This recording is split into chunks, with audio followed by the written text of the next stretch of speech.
Hola, muy buenas noches, bienvenidos a una emisión más de Fondo, espacio de análisis periodístico, donde abordamos aquellos temas que son de interés de la comunidad. Quiero explicar que no tuve la oportunidad de avisarlo, pero por razones de trabajo e incluso de salud no transmitimos dos semanas consecutivas nuevos programas, repetimos algunos de ellos tratando de que fueran lo más interesantes para ustedes, pero reanudamos nuestra actividad con un tema que indudablemente en estos momentos pues está en el foco de atención de muchas gentes. Desgraciadamente, iba a decir de todo el pueblo de México, pero desgraciadamente no es así. De muchas gentes que pues están atentos, porque estamos en el ciclo final de estas reformas estructurales que se iniciaron en el 2013 y que ahora pues se están traduciendo en la aprobación de leyes secundarias que las regulan, que las norman. Y justamente en esta fase de este ciclo, pues es donde está saliendo a la luz pública los verdaderos alcances, la verdadera naturaleza, los verdaderos propósitos, diría yo, de estas reformas. ¿Cuáles son realmente? Porque bueno, cuando se ven en términos de la reforma constitucional, o se discutieron en términos de la reforma constitucional, pues faltaban aún muchas definiciones, precisiones. Y para hablar de esto, pues invitamos a Víctor Quintana en su calidad de coordinador estatal o presidente estatal, no sé cómo se llamen ustedes, de ya el nuevo partido Morena, Movimiento de Regeneración Nacional.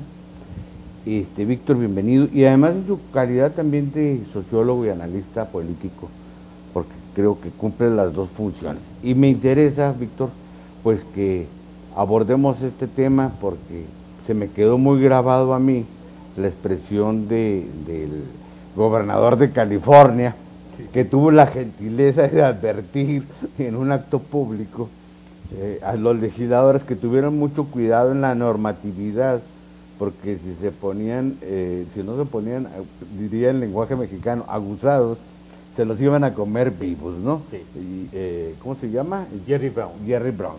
Sí. Entonces, pues partiendo de esa premisa, yo quiero que iniciemos esta conversación.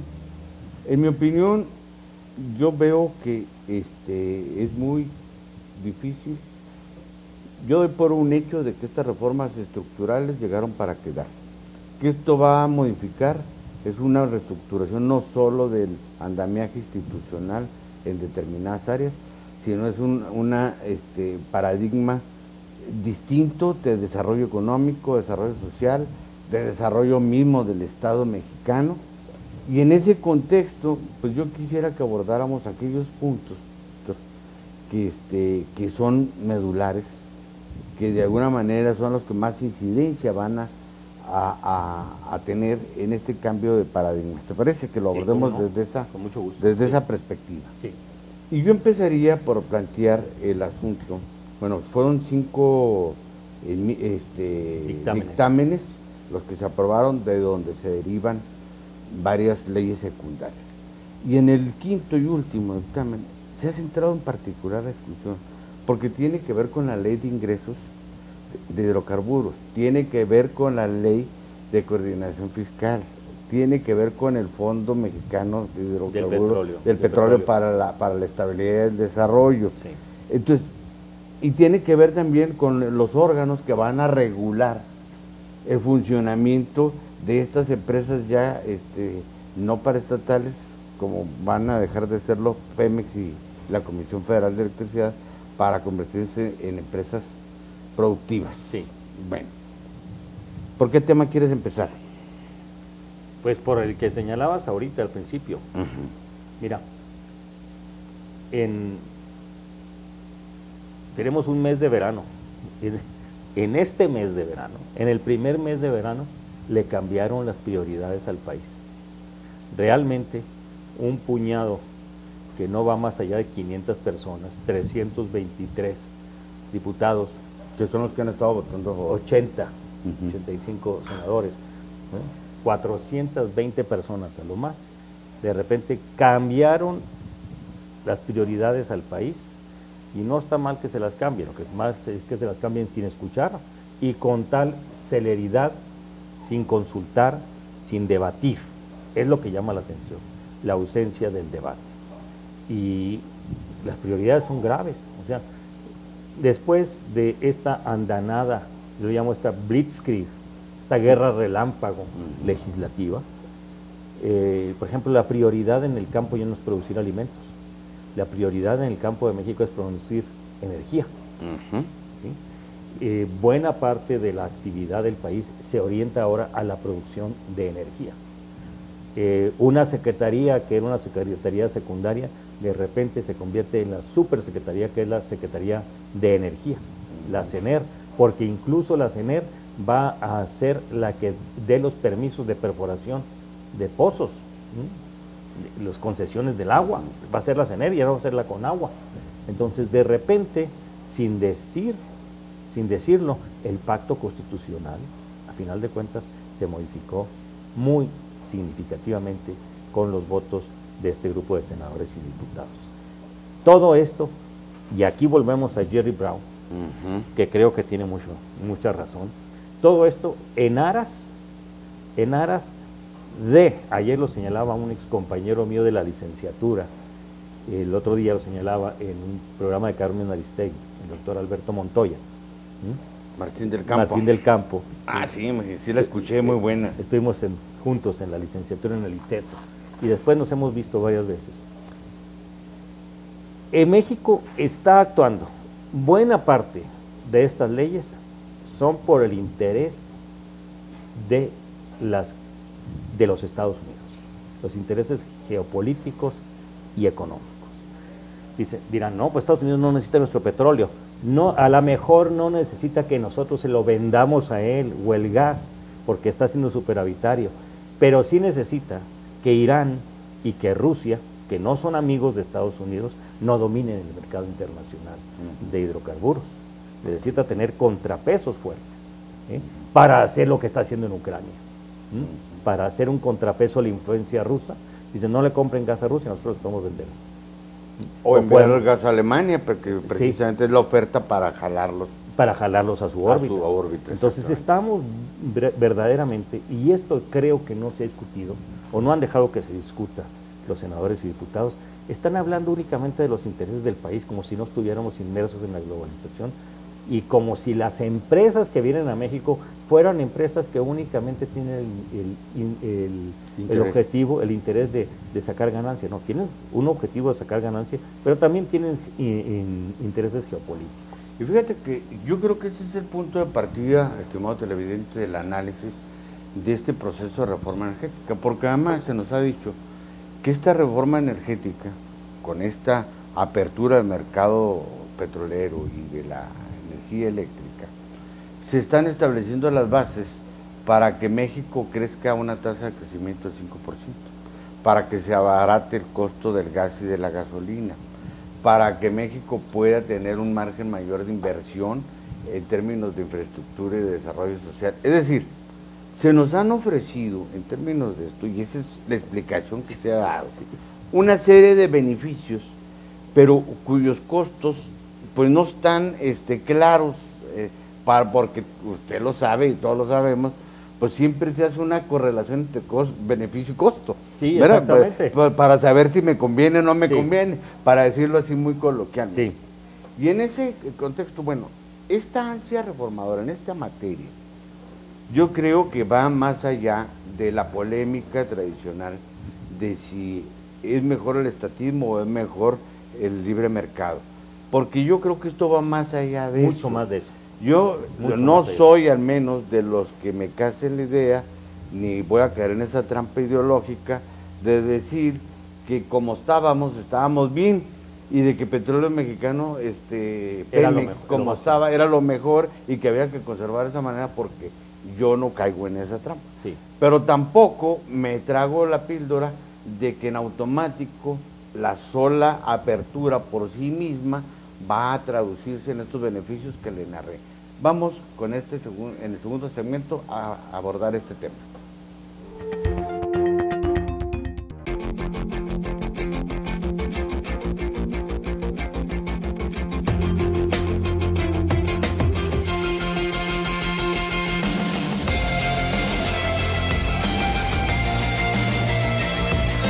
El futuro empieza cada mañana. Trabajando hoy, construimos futuro.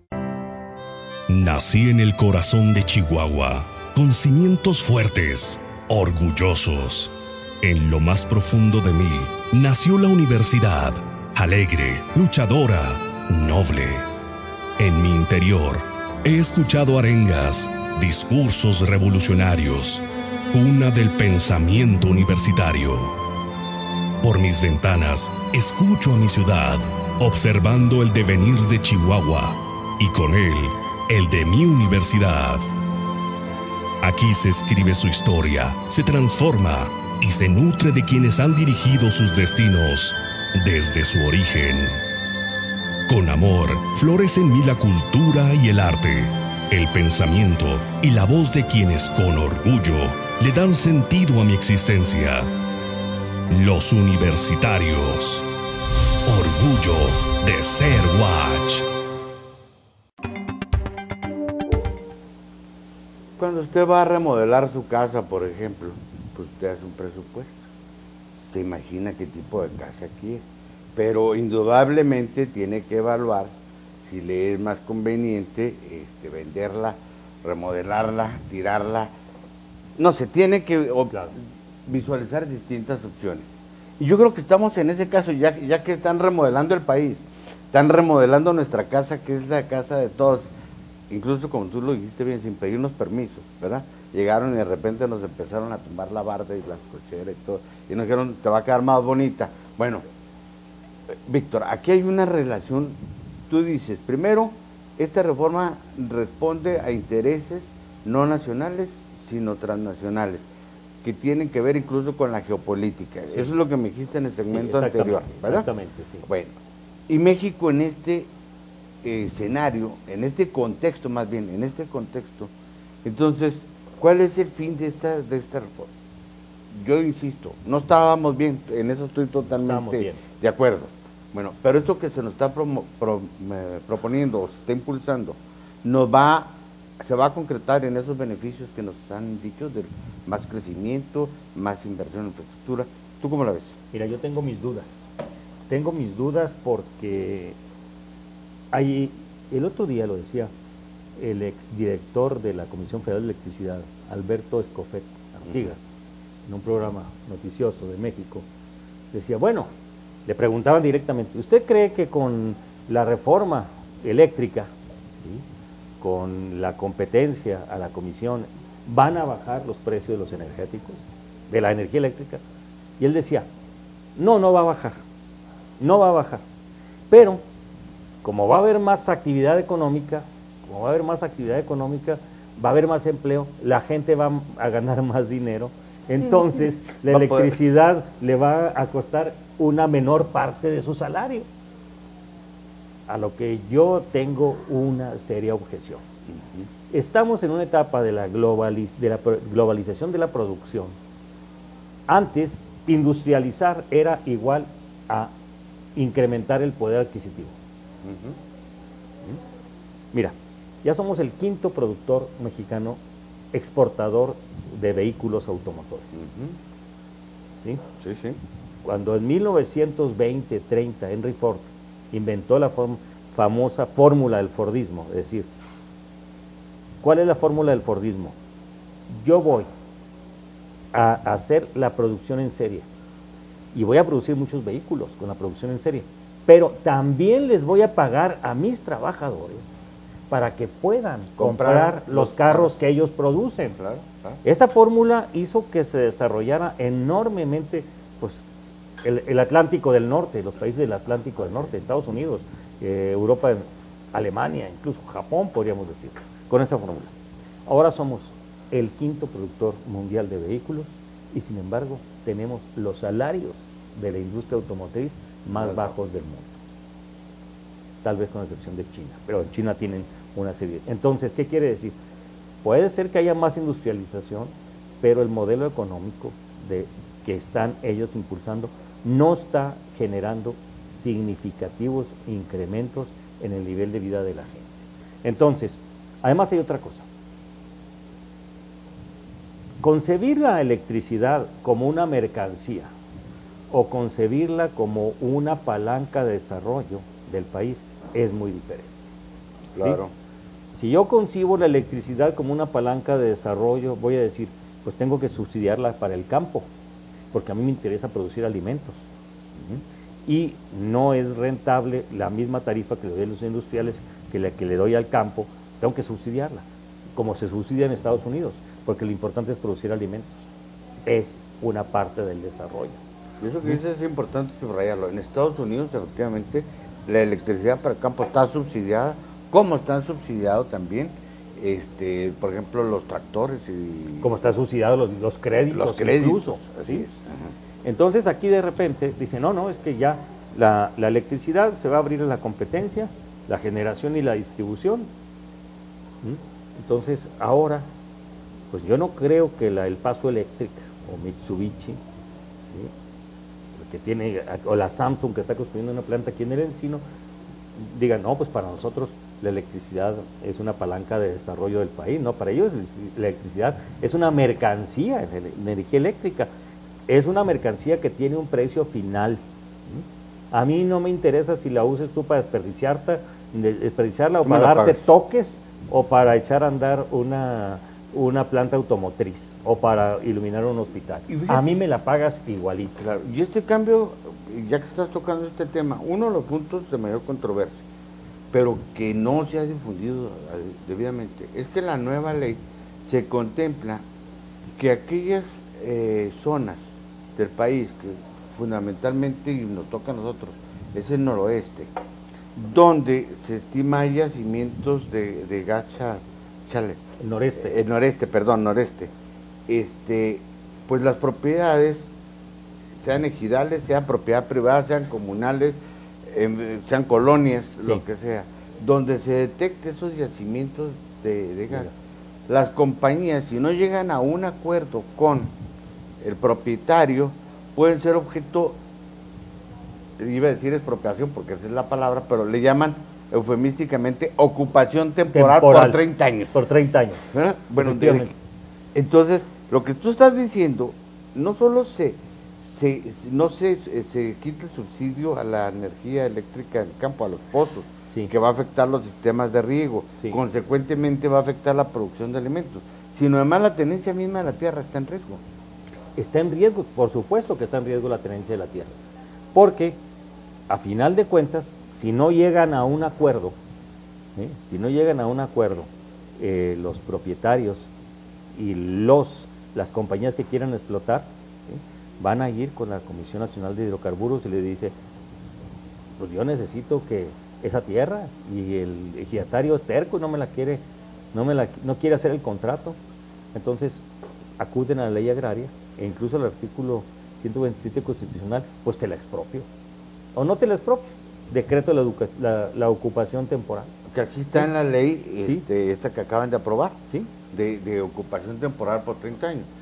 O a cambio de eso, fíjense ustedes, estimado televidente, le ofrecen esos contratos, o sea, llegar a un acuerdo implica que le den el 0.2% de las utilidades o regalías obtenidas por la empresa petrolera o la empresa que perfora para gas, sí,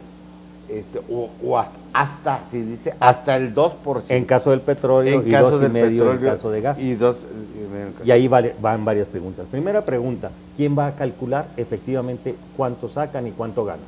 Pues sí, para empezar, ni siquiera sabemos cuáles son realmente la existencia de las reservas. No sabemos cuáles son las reservas, primero. Y segundo lugar, son muy tramposas las empresas. Y ya, mira, ellos manejan una cosa que se llama la contabilidad, ¿cómo se llama? La contabilidad integrada de varias empresas. Por ejemplo, Pepsi de México, por decir algo, Pepsi de México es subsidiaria de Pepsi de Estados Unidos.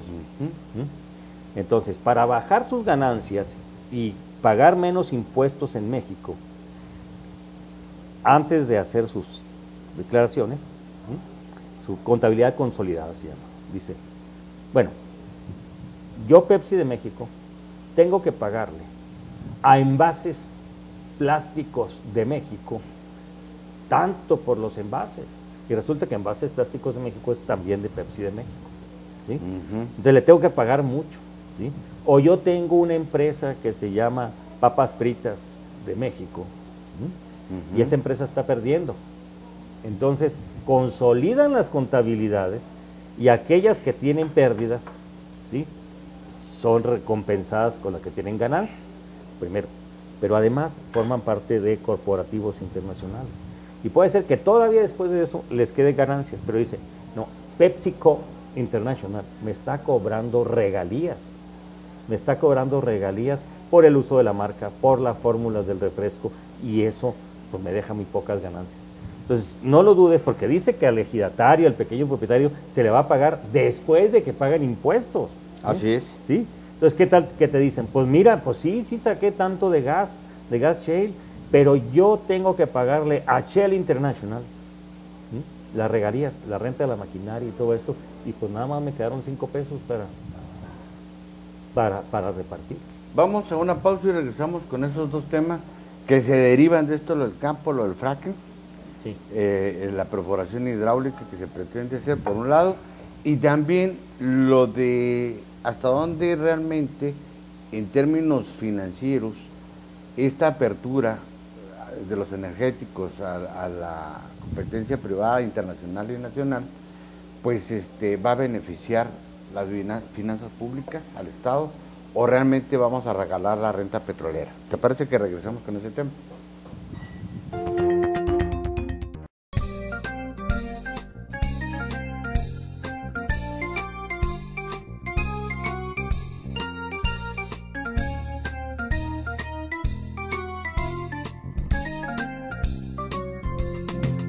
London Café, un lugar para disfrutar.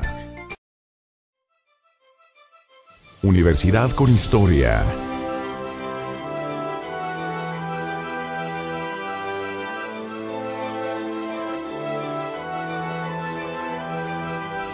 Recordando al licenciado José R. Miller Hermosillo, rector 1973-1976.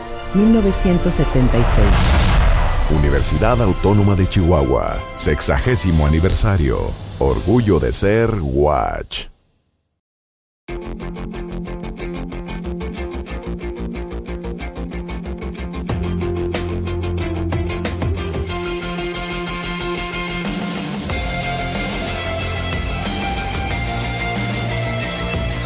El futuro empieza cada mañana. Trabajando hoy, construimos futuro. Es imposible abarcar todo el contexto de la legislación secundaria. Estoy tocando los puntos medulares, y en el segmento anterior hablamos pues de este término de ocupación temporal. ¿Qué va a pasar con la tierra si está en riesgo o no la tenencia de la tierra, ¿verdad?, como la conocemos actualmente, en aras de este privilegio a la reforma energética? El otro tema, el cuidado del medio ambiente. Aunque se generan también ahí regulaciones, pues se aprobó, a diferencia de lo que está ocurriendo en otros países, ya ocurrió en Europa, donde la prohíben. En Estados Unidos hay protestas al respecto. Hay prohibición. Hay prohibición en algunos estados de que el gas, el método del fracking, que es no más que una perforación hidráulica con agua a presión y contenidos químicos, sí, pues se use, porque esto causa, uno, contamina los mantos freáticos, sí. Dos, demanda un chorro de agua, sí, que yo me pregunto en el caso de Chihuahua y Coahuila y Nuevo León, ¿dónde van a sacar? Sí. Y tres, pues también hace daño a la salud. Sí. Y cuatro, no tiene ninguna certeza en cuanto cuál es la reserva real de ese pozo, porque está disperso, nadie la puede ubicar, hay que fracturar la piedra para saber, y lo mismo, es altamente costoso, y el promedio de vida que algunos expertos calculan son de 7 a 10 años. Sí. Mira, lo del fracking.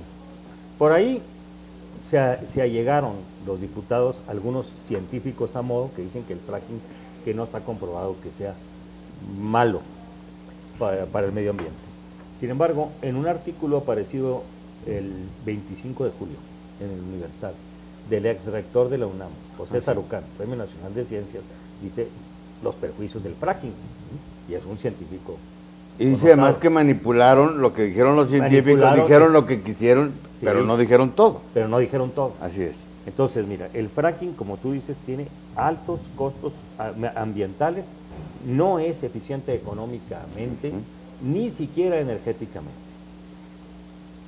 Si ves tú un mapa del Instituto Mexicano de Tecnología del Agua, del INTA, está accesible en internet, un mapa de las cuencas geohídricas o geohidrológicas de México, te encuentras que hay 4 cuencas que están en grave crisis y que van a padecer grave escasez de agua a partir del 2020. La primera de ellas, el Valle de México. La segunda, Baja California. La tercera, la cuenca del río Bravo. Y cuarta, la cuenca Cerradas del Norte. ¿Sí? Si tú ves la tercera, que es la cuenca del río Bravo, es exactamente la cuenca del fracking, donde está el fracking. ¿Sí? Toda la frontera noreste del país. ¿Sí? Aunque las reservas del gas shale bajan paralelas al Golfo de México, llegan hasta Veracruz, cruzan casi todo Tamaulipas, se vienen por paralelas a la cuenca del Bravo y llegan casi hasta el Valle de Juárez. Yo le llamo, es la región Shale Z. ¿Sí? Sí. Es la región del gas shale y es la región que han desolado los Zetas. Los Zetas, sí, por eso ¿sí? me reí, porque ¿sí? el Shale Z está bueno. Shale Z, ¿no? Entonces, en esa región, donde es la tercera más crítica del país en cuanto a disponibilidad del agua, se piensan, pero se están perforando pozos ya en Nuevo León y en Coahuila y en Tamaulipas, que son extremadamente consumtivos de agua. Dicen, es que es el agua que está en el subsuelo y es salina. No tienen la prueba de eso. Claro. No la tienen. Claro. Y ahí, ok, si necesitamos agua, o si hay agua, lo primero es, Monterrey va a llevar agua del Pánuco, 500 kilómetros, pues le queda más cerca la cuenca del Bravo, le queda más cerca el Bravo que el Pánuco, a Monterrey. ¿Sí? El agua para la ciudad de Chihuahua, pues también nos queda más cerca, en donde se va a hacer el fracking, nos queda más cerca, ¿eh? Todas las ciudades fronterizas. Entonces, definitivamente, primero van a afectar gravemente los mantos acuíferos, ambientalmente. En segundo lugar, no solamente se inyecta agua a altísima presión, sino tiene que llevar unos compuestos químicos. Así es. Tiene que llevar, para que al fracturarse la piedra, porque fracturan la piedra donde está encerrado el shale, el gas de lutita, que se llama. Lutita. Sí, al fracturarse, para que no vuelva a su estado original, le inyectan unos químicos, unos polímeros, para que se mantenga separada y pueda extraer el gas. Esos polímeros no se quedan todos abajo. Claro. Muchos de ellos salen en el agua. ¿Sí? Muchos de ellos salen en el agua y eso va a crear enormes lagunas con químicos contaminados. Esto es muy grave. Y fíjate, ¿sí? y esto, vámonos ahora al ámbito de los hidrocarburos tradicionales, del petróleo. Sí. Aquí también hay grandes dudas, porque nos dice, bueno, es que nosotros vamos primero a incrementar la producción de petróleo que había decrecido desde el 2004 hasta la fecha. Sí, y efectivamente sí, decreció. Ahorita se está produciendo 1,5 millones, casi 2 millones de barriles diarios. Sí. Se aspira a llegar a los 3.5 millones. Según lo que escuché de tu amigo y compañero Alberto Montoya, México tiene una reserva probada de 14,000 millones de barriles, ¿verdad? 10 años. Y dice, eso se chupa en 10 años, sí, ¿verdad? En 10 años. Bueno, si vamos a producir 1,5 millones de barriles más por día, sí, pues incluso ese tiempo se puede acortar. Pero aparte, no lo va a producir México, no. Lo va a producir las grandes compañías petroleras internacionales que tienen la tecnología suficiente, los recursos suficientes, por ejemplo, para perforar en aguas profundas, sí, en el Golfo. Sí. Entonces, ¿es rentable esto en términos estrictamente económicos? Me pongo desde esa perspectiva. Segundo, hasta ahorita la producción de petróleo representa el 14% del Producto Interno Bruto, sí, y genera el 37% del presupuesto federal. Sí. Bueno, porque quiero ir a lo del fondo. Sí. Dicen, bueno, pero es que esto no se va a perder porque se va a crear un fondo mediante el cual se va a retroalimentar el ejercicio. Pero ahí se hicieron camotes, se hicieron bola, porque nadie explica en términos concretos si es rentable o no es rentable. Y me voy a la otra legislación. de la normatividad, de las regalías que tienen que pagar las empresas a los que se les concedan contratos. A nivel internacional está entre el 10 y el 20% la regalía que tienen que pagar al Estado que les concesiona un contrato de explotación. Aquí en México están en el 7.5%. Sí, bueno, entonces yo digo, ¿aquí se trata de perder o de qué? A ver, ¿cómo va? Pues lo que yo digo, mira, yo les diría a todos ellos que están contando dinero fácil, no, pues, a lo mejor podrán contarlo los senadores y diputados que votaron a favor, pero el pueblo de México no. Tuvimos una bonanza petrolera durante Fox y parte del gobierno de Calderón. Así es. ¿Aumentó el nivel de vida de los mexicanos? No, los 600 mil millones de dólares adicional del excedente petrolero se lo chuparon creando 101 nuevas subsecretarías y dirección en gasto corriente. ¿De eso se lo gastaron? ¿Qué? 5,000 plazas nuevas. Algo ¿Sí? así. 600,000 millones Así es, de pesos. ¿Sí? Ahí se lo gastaron. Yo creo que no vamos a recibir en los próximos 10 años 600,000 millones de pesos, menos si las regalías son el 7%. Sí, en eso están. Entonces, vamos a tener fuertes problemas de financiamiento. Y además, sobreprecio contractual, no sobreprecio de venta, No, que en el precio mercado corriente. internacional dice, no, subió el precio, pues tú me pagas el 20% de lo que tú vendiste. Efectivamente. Aquí no, aquí yo te contraté a 50 Dólares dólares el barril, aunque te haya vendido 90, yo te pago el 7% de 50. Pues no, exactamente. pues entonces, Sí. pues es un mal negocio, somos muy malos o qué. Es muy mal negocio. O hay trampa ahí o No qué. dijo, volvemos a Jerry Brown, se los van a comer vivos, dijo, se los van a comer vivos, con mucha razón. ¿Sí? Porque mira, unos negociadores que ganan, ¿qué te gusta? 100 millones de dólares. Obviamente que van a ser más hábil que a un senador o un diputado que le dé 1 millón de pesos por votar, claro que van a... Claro, claro. ¿Sí? O que le prometan, o que no le den el 1 millón de pesos, que le prometan la siguiente candidatura, hombre. ¿Sí? Van a estar totalmente en eso. Ellos están totalmente en eso. ¿Sí? Ellos tienen años, las 7 hermanas, ya no son 7, las hermanas petroleras tienen años en eso. ¿Sí? Y México, toda la tecnología, toda la negociación, la echamos a perder con el neoliberalismo. Y con la Nos comen corrupción, vivos. y con ese la tema corrupción. regresamos porque también en la normatividad falta mucha claridad de realmente cuáles van a ser las reglas para vigilar, transparentar la actuación de este nuevo aparato o andamiaje que se ha creado para el manejo de nuestro petróleo.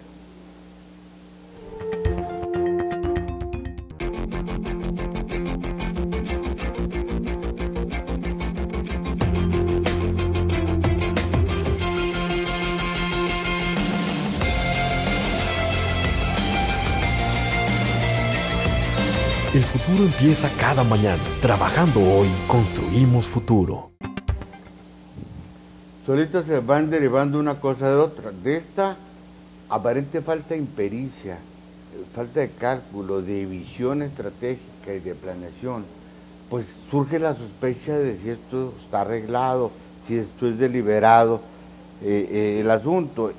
Y un punto de referencia para mí en este sentido es cómo queda constituido el consejo que se supone es el que va a administrar, a vigilar el Fondo Mexicano del Petróleo, de los Consejo Mexicano de Hidrocarburos, que va... Sí. Consejo Mexicano de Hidrocarburos, que a su vez es el que va a administrar el Fondo Mexicano del Petróleo. Sí. Entonces, por dos razones.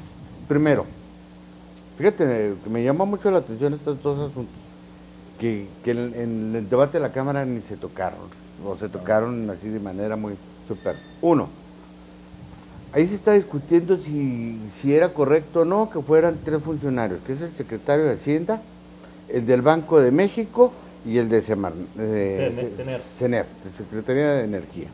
Son los 3 funcionarios. Y 4, se dice, testigos que no son funcionarios públicos, pero que son a propuesta del Ejecutivo Federal, o sea, el Presidente de la República, y avalados por el Senado. Los mismos que avalaron la reforma. Sí. Bueno, Esa es una cuestión. Segundo, no tienen calidad de servidores públicos, los consejeros, pero sí tienen capacidad de toma de decisiones en cuanto al manejo de los destinos de los recursos, a su administración y a su aplicación, pero no están sujetos a la ley de servidores públicos, de responsabilidades de servidores públicos. Entonces, en caso de que, vamos a ser bien pensados, que cometan un error, ¿verdad? Aunque no sea corrupto, que cometan un error que pues lleve a la pérdida de esos recursos del fondo, pues no les pasa nada. No les pasa nada. No les pasa nada. Bueno, y luego me voy a lo del fondo. El fondo, estos funcionarios y el mismo consejo y los mismos van a determinar en qué se usa esos recursos del fondo. Si hay gasto público, infraestructuras, hay porcentajes globales, pero sí, no se precisa, claro. Sí. ¿Qué no es esto una función del Poder Legislativo? Claro, están usurpando las funciones del Legislativo, por supuesto. Porque se supone que esto, cada ejercicio fiscal, pues se debe determinar cuánto fue el ingreso petrolero de la renta petrolera y entonces y a dónde lo destinamos. Te digo. Pero ¿por qué entonces 7 personas van a decidir lo que va a ser el ingreso mayor de México? ¿No? O sea, el 30% del presupuesto nacional. Vamos a poner. Así es. A mí me parece un despropósito. Es un despropósito porque realmente, como tú señalas muy bien, están usurpando las funciones de la Cámara de Diputados, sí, que es la que asigna, es la que autoriza el presupuesto de egresos de la Federación y puede redireccionar recursos. ¿Sí? Y estos señores pues no tienen facultades, pues si no son servidores públicos. ¿Sí? Y además, esto que dices tú, que es un perro mordiéndose la cola, ¿no? O una serpiente mordiéndose la cola, ¿no? Comiéndose a sí misma. O sea, son 3 secretarios nombrados por el presidente. Pues claro. 3 secretarios nombrados por el presidente.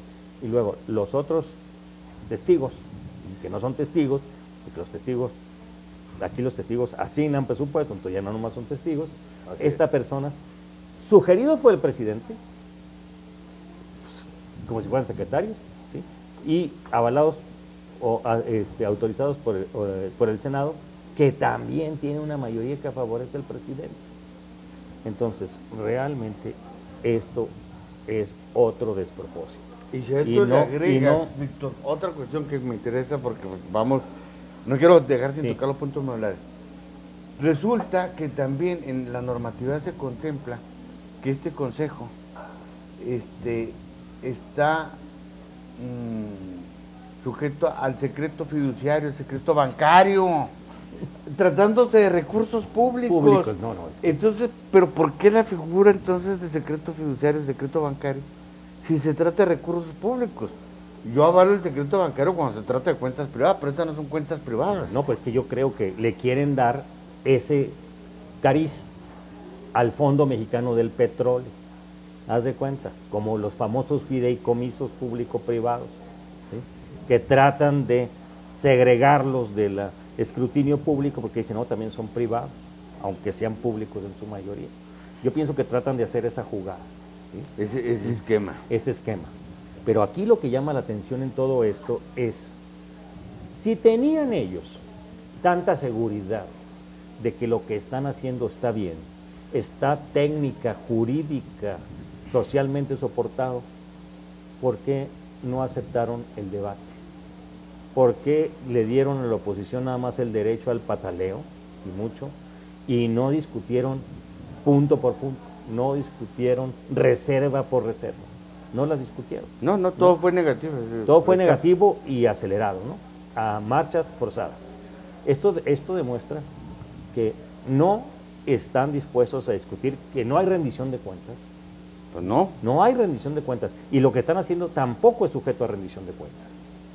Y luego lleva esto a otra situación que a mí me parece sumamente delicada. Usted debe haber escuchado que nosotros, los mexicanos, cargamos a partir del FOBAPROA con una deuda de 12.67 billones de pesos. Sí. ¿Verdad? Ahora, con esta reforma vamos a asumir también la deuda, los pasivos de Petróleos Mexicanos y de la Comisión Federal de Electricidad. que equivalen a 1.7, 1.8 millones de pesos. Billones de pesos, con lo cual ya nos vamos a casi 14 billones. Sí. Esto implica que cada mexicano, así estuve sacando cuentas, pues le vamos a deber alrededor de 110,000, 105,000 pesos, ¿verdad? Los 102 millones, somos sí. 102 sí. millones de mexicanos que 120 millones. 120 millones, perdón.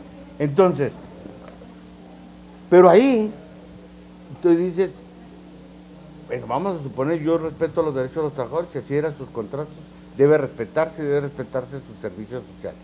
Pero ahí metieron fochas también porque metieron todas las corruptelas, claro. toda del sindicato, por ejemplo. Del sindicato. Sí. O sea, no solo se está transfiriendo los pasivos del sistema de pensiones de los trabajadores de Pemex y de la Comisión Federal de Electricidad, como se nos quieren hacer, sino también esos derroches y esas corruptelas y esos fraudes multimillonarios que se hicieron. Y desvíos de dinero, como en el caso cuando se le acusó al sindicato petrolero a darle 5,000 millones a la Bastida. A la Bastida. Mira, ahí hay varias cosas. En primer lugar, ahí hay un borrón y cuenta nueva, ¿sí? O sea, y todo lo que debían, todo lo que se robaron, todo lo que Romero de Champs hizo, todo eso no cuenta. Ahí hay una impunidad tremenda. Su único castigo es la jubilación. El único castigo es, fíjate nada más, y a qué precio. Y dice uno, bueno, y además de la corrupción, hubo, y por ahí enlistan a todos los directores generales de Pemex de los últimos años, dicen, bueno, ¿y por qué ellos no previeron el pasivo laboral? Si había excedentes petroleros, desde que Cantarell estaba en su apogeo, había excedentes petroleros, de ahí deberían haberlo presupuestado. No lo presupuestaron. Mira, yo fui jefe de personal en el gobierno del Distrito Federal, ¿sí? Entonces me dijo a mí el Contralor desde que llegué, me dijo, mira Víctor, tú cada mes, aunque no se esté acostumbrando en ningún estado de la República, tú debes pasarle al subsecretario de egresos una cuenta que diga, usted tiene que pagar tanto de impuestos federales sobre nómina, aunque no se estén pagando, tú tienes que decirle, tiene que pagar usted tanto. ¿Sí? Claro. ¿Sí? Si no, incurres en responsabilidad. Yo pienso que en Petróleos había eso, que el director general de personal en Petróleos le debe haber dicho al director general, oiga, tenemos que pagar tanto de jubilaciones para el fondo de pensiones. ¿Por qué no se hizo eso? ¿Y a dónde se fue ese dinero? ¿Sí? Vamos ahora sí. Al segmento final de conclusiones, si quieres regresamos con ese tema que está muy interesante y te anticipo con otro. ¿Qué va a pasar? ¿Qué es lo que va a ocurrir en esto? Ya esto es un hecho consumado, ¿hay posibilidades de modificación o no? ¿Te parece? Sí.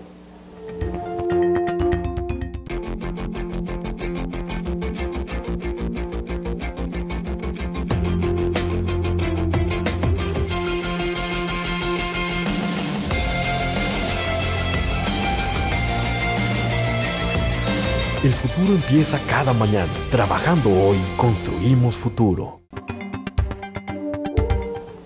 Entramos al segmento final y sobre este tema creo porque hay muchas reflexiones, pero vamos a tratar de puntualizar algunas de ellas. Y tú querías hacer una respecto a este asunto de qué debemos de esa deuda nacional. Sí, cuando tú dices, es que eso se convierte en deuda pública y esto hace que prácticamente cada mexicano deba un promedio de 110,000, 120,000 pesos, ¿sí? Entonces, pues la gente dice, bueno, yo ni los tengo. Y ni me lo van a venir a cobrar. Me lo van a venir a cobrar, me vale, ¿sí? No, sí se lo cobran a uno. Mientras debamos eso, no se va a poder invertir más en buenas instalaciones de salud. Escuelas. Las universidades van a salir más caras, ¿sí? O sea, todo ese dinero que se paga, porque la deuda pública se paga, no es que ahí apúntemelo, no, esa se va pagando, ¿sí? Entonces, ese dinero que se va pagando deja de emplearse en otras cosas importantísimas como son los servicios sociales básicos, escuelas, salud, hospitales, carreteras, vivienda. Entonces, ahí es donde se paga. Ahí es donde costo social de esa deuda. es el costo social de esa deuda. La carencia de esos servicios, Sí. de esa infraestructura. El seguro popular, pues ya nada más puede cubrir una serie de enfermedades. Si le duele la cabeza, sí lo cubre el seguro popular, ¿sí? Pero si ya lo tenemos que operar del apéndice, no le cubre. Porque además, y esto me faltó decirlo, tan solo lo del FOBAPROA, que empezamos a pagarlo en el 95. 95, pues está calculado que se termine de pagar, que son 6 punto y pico de billones de pesos en 30 años. Sí, En 30 años. en 30 años, exactamente. Bueno, agregándole esto, pues no sé cuánto se vaya a prorrogar, pero entonces estamos hablando de que no solo afecta a esta generación, sino a generaciones los hijos del futuras. FOBAPROA y ahora los hijos del PECMES-PROA, Sí. efectivamente. Víctor, ¿qué va a ocurrir con esto? Yo, sinceramente, creo que va a ser muy difícil dar marcha, que se eche atrás esto, ¿verdad? Sí. A lo más que se puede aspirar, creo yo, es a que haya un costo político de esto, hay una sanción moral y política, social de la gente, pero ¿qué otra cosa se puede hacer para cuando menos, vuelvo a la expresión de Jerry Brown, pues que no nos coman vivos, ¿verdad? Cuando Sí. menos el derecho de patalear, que les sepamos un poco amargos, ¿qué se puede hacer? Mira, el otro día un analista que no me gusta mucho, pero creo que tiene razón, señalaba, dijo, creemos que las empresas transnacionales ya están haciendo fila para venir a invertir en México, pero no se dan cuenta de una cosa. Al menos el PRD y el Morena traen consultas populares sobre si se aprueban o no aspectos torales de la reforma energética, como la privatización de los hidrocarburos y la generación de energía. Si esas consultas proceden, los sondeos señalan que la mayor parte de la gente está en desacuerdo, el 70%. Entonces, esto se puede caer con una consulta popular en el año que entra. Se puede caer en términos, tú dices, por lo que me estás diciendo, que las mismas empresas internacionales dicen, no hay certidumbre. No hay certidumbre. No hay el terreno propicio. ¿Qué tal para- si los mexicanos votan el 2015 Y nos cambian todo y nos cambian todo? Porque si dicen que no se privatice los hidrocarburos y la energía eléctrica, pues una pregunta tan sencilla como esa, como es la que está planteando Morena, pues si la gente dice no se privaticen, pues ya todas las leyes tienen que revisarse, las que se acaban de reformar. En ese sentido, por eso te digo, viéndolo en términos de costo político para la administración actual y de incertidumbre para los inversionistas extranjeros puede funcionar. Porque yo no creo que en términos de constitucionalidad la Suprema Corte de Justicia No. va a dar marcha atrás. No, sí. No creo, ¿verdad? Yo sinceramente no creo que sea capaz de tanto la Suprema Corte de Justicia, ¿no? Sí, todavía no creo tanto en la separación de poderes. Y aparte, ya viene la contraofensiva. Me llamó mucho la atención que nuestro paisano Gustavo Madero ya empezó a empujar una consulta también en las elecciones del 2015 sobre el salario mínimo. Sí, que ¿Verdad? le dicen salario maruchan. Maruchan, ¿verdad? Sí. Porque está proponiendo un salario de ¿qué? Mínimo de 16.50, algo así, ¿no? Sí. Cada Maruchan cuesta 6 y cacho, Sí, algo sí, así, sí, ¿verdad? que alcanza para comprar Alcanza dos para dos maruchan Maruchan, más. bueno. Sí. Pero una consulta sobre el costo del salario. Esto es una forma de hacer un contrabalance, De hacer un contrabalance. un contrapeso, pues, Sí. a las consultas estas otras. A las consultas distraer la estas. atención del Sí, elector efectivamente. en asuntos. Claro, o sea, si tú le dices a alguien, oiga, debe mejorar el salario, pues por supuesto. Pero además la Constitución lo señala, Pues para sí. que la Constitución ¿Para dice qué- que debe ser para qué la remunerador. consulta? Así es. Sí. Entonces, está el peligro de eso, pero yo pienso que las consultas que se pueden hacer, ojalá, y yo te lo digo como presidente estatal del Morena, ojalá haya una sola consulta del PRD y Morena. ¿Tú crees que sea factible esto? Yo lucharía por eso. Tú lucharías Yo por eso, lucharía pero por eso. como ves el escenario... No lo veo nacional- tan fácil, pero No. creo que hacia allá debemos ir. Creo que la izquierda nos debemos unir. Y en creo este que eso aspecto. sería una nada más la muestra de izquierda. responsabilidad, Sí. ya no solo social, sino de responsabilidad nacional, ¿no? Porque estamos Definitivamente. hablando de un tema que más allá de partidos, más allá de clases, compete a la nación, ¿no? Compete a la nación. Y Al yo menos estoy yo a así favor lo de eso. visualizo, ¿verdad? De Mira, que hasta Monseñor Raúl Vera lo está proponiendo, ¿no?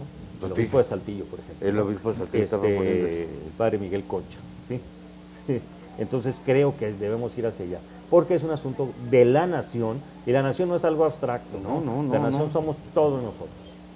Y en ese esquema, fíjate, yo creo que es muy importante subrayar, y yo lo quiero hacer. Yo no soy ni perredista, ni milito en Morena, ni en movimiento, soy apartidista, no tengo partido, sí tengo una ideología, sí tengo una visión de las cosas, pero sí creo, y yo sí soy de los que creo en que tenemos que velar por conservar nuestra nación, lo más soberana, libre y democrática que sea posible. Y yo te decía, no creo ni en el estatismo ni en el libre mercado, pero sí creo en el concepto de nación, sí creo en el Estado de Derecho, en la democracia, en la libertad, y creo que estos son los pilares que tenemos en el debate. Rendición de cuentas, esto es lo que tenemos que insistir, creo yo, Víctor, para pues compensar de alguna manera este atroz desequilibrio que hay entre la toma de decisiones y, porque estamos en una crisis de representatividad, y vuelvo a lo mismo con lo que inicié. Esto no es solo modificar las leyes secundarias en materia energética, es modificar la concepción misma del Estado que nos hemos dado desde hace mucho tiempo, el pacto social que surgió con la Revolución Mexicana del 10. Estamos modificando muchas cosas, y como dijiste tú, en una noche de verano. Sí, en una noche de verano. Mira, yo estaba buscando algún concepto de la ciencia política para describir la actuación de los diputados y no encontré mejor que una canción que canta Paquita de la del Barrio, que se llama Cheque en Blanco. ¿Sí? Paquita la del Barrio. Los diputados y los senadores piensan que les demos un cheque en blanco, y que pueden hacer lo que quieran. ¿Sí? Y dice Paquita la del Barrio, ¿sí?, que ellos ya no hablan más que de socios, que todos lo ven en términos de socios. Porque finalmente ese es otro, no solo se ha vaciado el Estado, se ha vaciado la política. Se ha vaciado la política. Y la política ya es un asunto de negocios. Exactamente. ¿Verdad? Sí. Ya es un valor monetario, no un valor moral ni valor social. Totalmente. Todas las reservas morales se le extrajeron a la política, ¿no? Y no me digan a mí que la política es la moralina que de repente algunos de gente de Acción Nacional y también los del PRI ahora hacen, sino la política es comprometerse con la reserva moral, es comprometerse con los derechos de todos y cada uno de los mexicanos. Víctor, pues yo te agradezco mucho esta conversación, a usted su atención, y lo espero en una emisión más de Fondo el próximo sábado, porque recuerde usted, la verdad nunca es superficial. Muchas gracias.